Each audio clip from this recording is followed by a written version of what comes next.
On est arrivé à un lieu très privilégié dans le Haut-Pays. On est dans les hautes sphères de la création artistique à la boutique de Mituka, qui est une joaillière. Donc, je sais pas si t'es énervé, là, mais moi, je me sens vraiment privilégié d'être ici. Ben écoute, je dois dire que je suis quand même une fan de bijoux, fait que je suis vraiment très excitée d'être ici là, pour voir tes créations.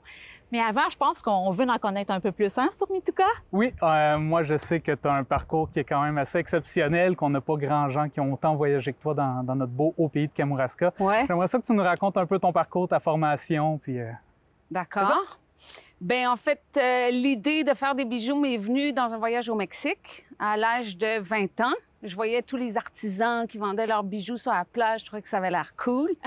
J'ai décidé de partir à Florence. C'est la ville du bijou italien. Ouais. Et je suis allée étudier là pendant 5 ans. Wow. Je suis... ouais, ça a été... c'est super, l'Italie. Quand on manque d'inspiration, on s'en va sur le Ponte Vecchio, qui est comme le pont où il y a juste des bijoux. C'est vraiment superbe.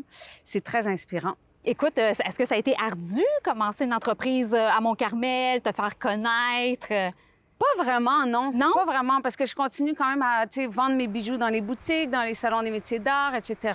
Ici, j'ai comme plus d'espace. Mon atelier est vraiment beaucoup plus grand que celui que j'avais à Montréal. À Montréal, on était dans un 4,5 avec mon atelier dedans. Alors, c'est pas pareil ici, là. Vraiment, c'est très différent. Tout à fait, oui. C'est beaucoup plus grand.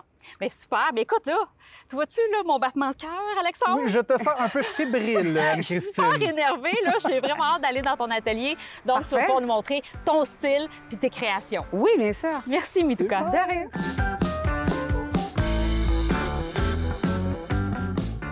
Alors, Mituka, on est ici dans ton atelier. Avant de parler de tes créations, de ton style, parle-nous un peu de tes étapes. Là. Comment ça se fait un bijou? Pour ceux qui connaissent pas ça, là. Bien, en fait, bijou, soit qu'on part directement du métal, donc directement, dans mon cas, c'est l'argent, ou soit qu'on part de la cire. On sculpte la cire et de la cire, on la transforme en argent. Et c'est vraiment énormément d'étapes, la joaillerie.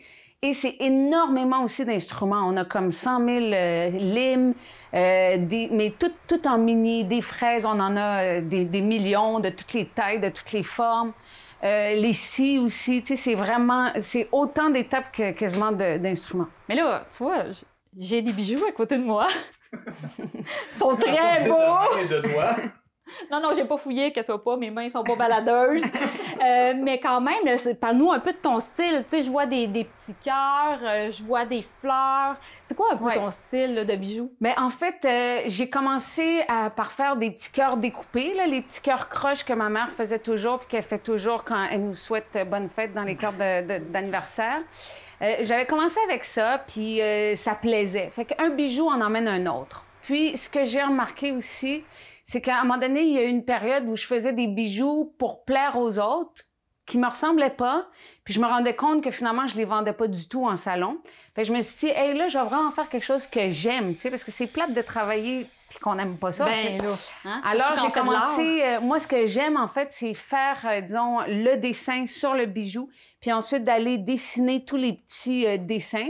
Ensuite, je perce un trou, puis là, je vais découper chacun des dessins pour que ça fasse uniforme. Et ce que j'aime aussi, c'est que ça fait de la légèreté dans le bijou parce qu'on découpe beaucoup de choses.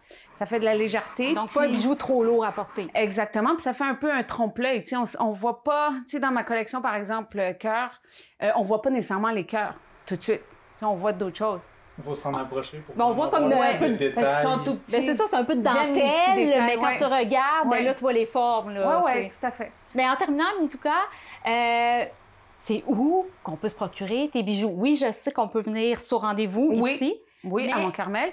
Sinon, ben, vous allez sur les salons. Je fais beaucoup les salons des métiers d'art de Montréal, Plein Art Québec, des fois de temps en temps. Sinon, les boutiques, le fil bleu. Il y a l'auberge comme au premier jour à Saint-Pacôme qui a quelques-uns de mes bijoux. Il y a aussi la boutique de M. Perrier dans le Vieux-Montréal, Vieux-Québec, qui a quelques collections à moi. Puis sinon, ben, directement chez l'artisane, mituka.com. Sur mon site, vous arrivez directement sur ma boutique Etsy. C'est merveilleux d'avoir ça à Mont-Carmel. Voyons, ça n'a pas de bon bon sens. D'avoir, je pense, de la joierie de ce niveau-là, de cette qualité-là dans le Haut-Pays. Ah, ben c'est gentil. Reste là, s'il vous plaît, reste là. C'est sûr, c'est sûr.